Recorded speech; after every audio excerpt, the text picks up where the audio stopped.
Hume's Zone segment tonight, another Obamacare embarrassment. According to the Washington Post, crucial elements of the Affordable Health Care law were put aside until after last year's presidential election. That means that certain problems were not pinpointed and addressed early on. Joining us from Washington to analyze, Fox News senior political analyst Brit. Why should I care about this story? Doesn't everybody do this kind of stuff? Well, I don't think so. Look, one of the definitions of corruption, Bill, is the use of dishonesty to gain or keep power. That's what this was. These were holding this stuff back for political reasons is corrupt.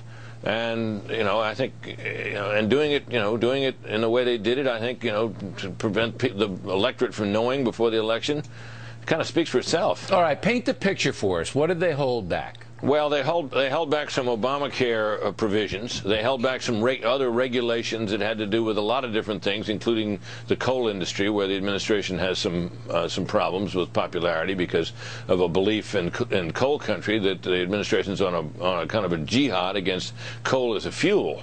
So there's, these kinds of things are politically potentially potent, and so the administration believing this. I think that at bottom here, what you have is a belief that nothing could be worse. No act that they could do could be worse than allowing something that would possibly lead to their not winning the election.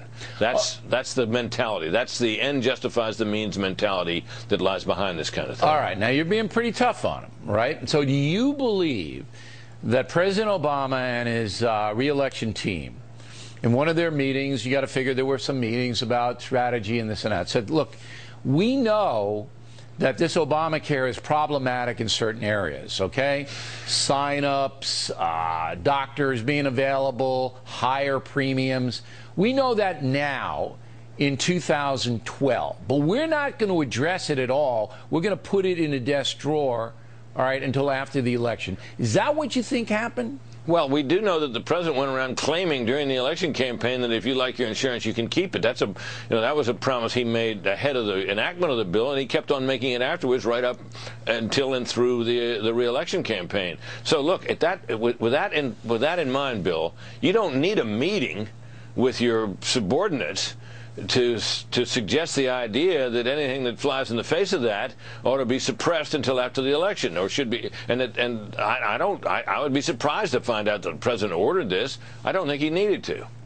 Do you think he knew that the problems that we've seen now over the last 3 months were in play and would happen? Do you think he knew that when he was campaigning and telling everybody what a great thing Obamacare was going to be? I think we have pretty clear evidence that he did in this one particular respect, and that is there was a meeting with Republican leaders at one point in which Eric Cantor, the House Majority Leader, said to him, Mr. President, all these people are going to lose their policies, millions of people are going to lose their policies, and the president's response to that was not to dispute that, which he was regularly doing on the stump or elsewhere, but was to say, well, they're going to get, these people, all those people are going to get better policies or less costly policies or words to that effect. So he knew it. He knew they were going to lose their policies. Had to know that. When and of was course, that confrontation with Cantor? I'm sorry, I don't have the date in front of me, but it was, it was after the bill was enacted when they were talking about it. So he knew.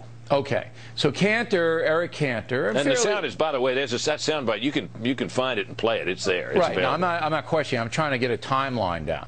So Cantor, a pretty powerful guy in the House, raises some legitimate concerns, and President Obama just blows them off, saying, "Yeah, well, maybe, but what's coming down the road is going to be better, so everybody's going to be happy."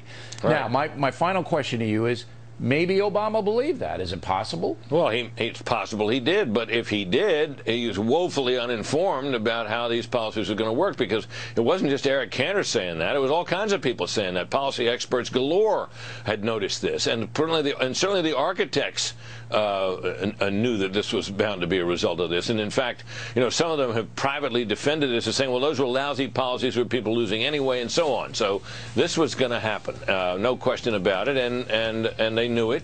And the fact that people suppressed regulations, or at least postponed regulations that might have made that more clear to the public is, disappointing but unsurprising. All right, Brit, everybody.